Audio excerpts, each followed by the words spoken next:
That $5 coffee isn't just $5, it's a piece of your life you will never get back. And in some cases, it could be worth an entire week of your freedom. Let me show you how. Picture this. It's 7:45 in the morning. You're standing in line at your favorite cafe. The smell of fresh espresso drifts through the air. Soft music hums in the background, and for a moment, the world feels calm. You glance at your phone, maybe answer a message or two, and without a second thought, you tap your card. $5 leaves your account, and 20 minutes later, the coffee is gone. What you don't see is the invisible trade that just happened. You didn't just spend $5, you spent minutes of your life. You spent future choices. You spent a little bit of freedom. And it's not just coffee. $5 here, $10 there. We barely notice them. But money isn't just paper or numbers on a screen. It's stored time. It's the hours of your life you spent earning it. And the future hours you could reclaim by keeping it. Let's run the math. If you take that same $5 every day over the course of a year, that's $1,825. Over 10 years, without even considering investment returns, that's $18,250. Now let's apply a conservative growth rate, even just 10% a year. Suddenly those coffees turn into over $47,000. And here's the real question. How much of your life could $47,000 buy back? Depending on your cost of living, that could mean months, even a full year, without working for someone else. A year where you wake up and your time is completely yours. And it's not just coffee. Think about lunch. That $10 sandwich eaten in a rush at your desk, 5 days a week. That's $2,600 a year. Over a decade without growth, $26,000. With growth, you're looking at more than $67,000. Or subscriptions, $10, $12, maybe $15 a month for streaming services you barely use. One subscription feels like nothing. But stack 3 or 4 together for a decade, and you've spent thousands of dollars and traded hundreds of hours of freedom for background noise. Let's add one more example people rarely think about: your commute. That daily drive, bus ride, or train ticket might cost you $8 round trip. Over a month, that's around $160. Over a year, it's nearly $2,000. And over 10 years, you're staring at $20,000 to $30,000.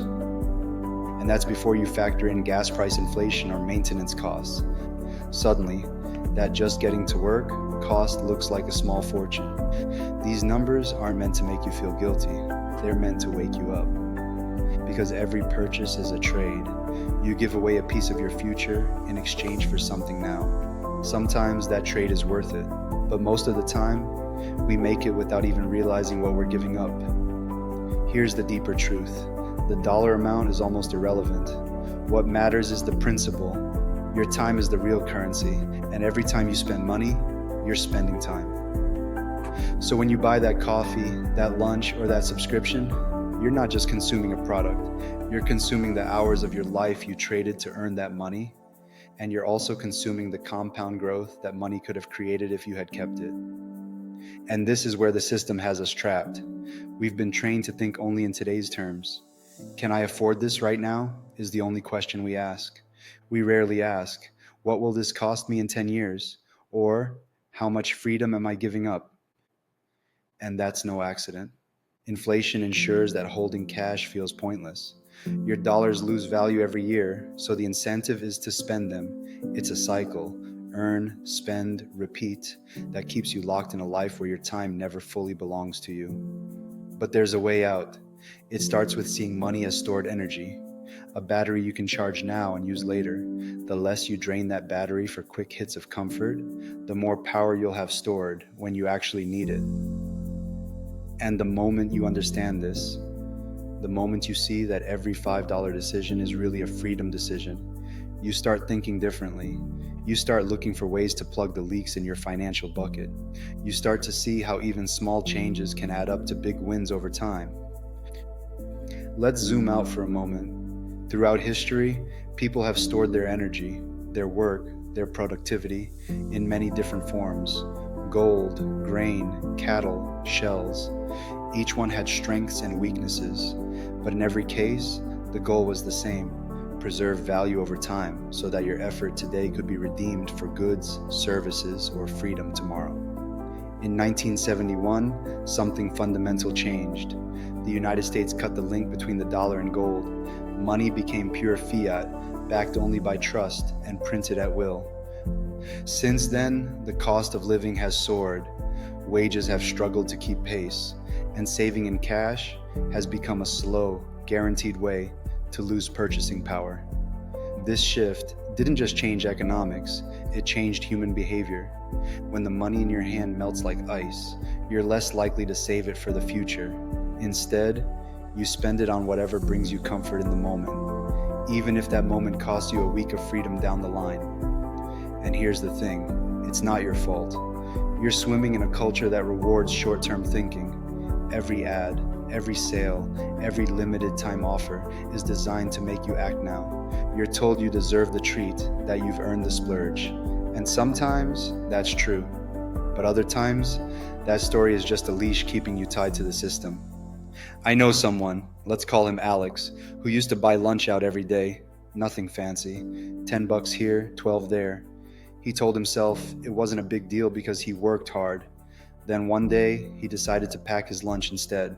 He saved about $50 a week, $200 a month. He put that money into Bitcoin. A few years later, that one habit change had grown into enough to pay for 3 months off work. 3 months he spent traveling with his family. He didn't just save money, he bought time. That's the shift we're talking about. Low time preference isn't about deprivation. It's about trading up, swapping something small and forgettable today for something life-changing tomorrow. Historically, people understood this. In eras when money was harder, when gold or silver backed the currency, people saved with confidence. They knew the value they put away would still be there years later. That allowed for long-term planning, for thinking in decades instead of days. But once the link to hard money was broken, the incentive shifted from saving to spending. The faster you spend, the less value you lose. And so we've become a culture of constant consumption. Bitcoin flips that script. It's the hardest money humans have ever created. It can't be printed, debased, or inflated away by political decisions. It turns stored energy, your time, your work, into a form that resists decay. And when you combine low time preference with Bitcoin scarcity, you get a strategy for actually buying back your time. Think about it. If your savings hold their value, or even grow over time, every small act of delayed consumption becomes a brick in the foundation of your future freedom. A coffee skipped today isn't just cash saved, it's a day of life reclaimed tomorrow. But here's the thing, this isn't just about math, it's about identity. Every time you choose to save instead of spend, you're telling yourself, I am the kind of person who values my freedom more than my convenience. And over time, the identity compounds, just like your savings. So here's a practical challenge. For the next 30 days, pick one habit. Maybe it's coffee, maybe it's eating out, maybe it's a subscription. Track what you would have spent. At the end of the month, run it through the low time preference calculator. See how much time you could buy back if you invested it instead of spending it. The calculator will show you your financial freedom date.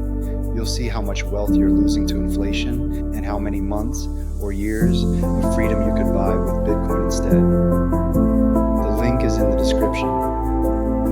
And when you see that number, when you see your date, something clicks. You realize that freedom isn't some distant, impossible dream. It's built one decision at a time. One skipped coffee, one packed lunch, one choice to hold your value instead of trade it away.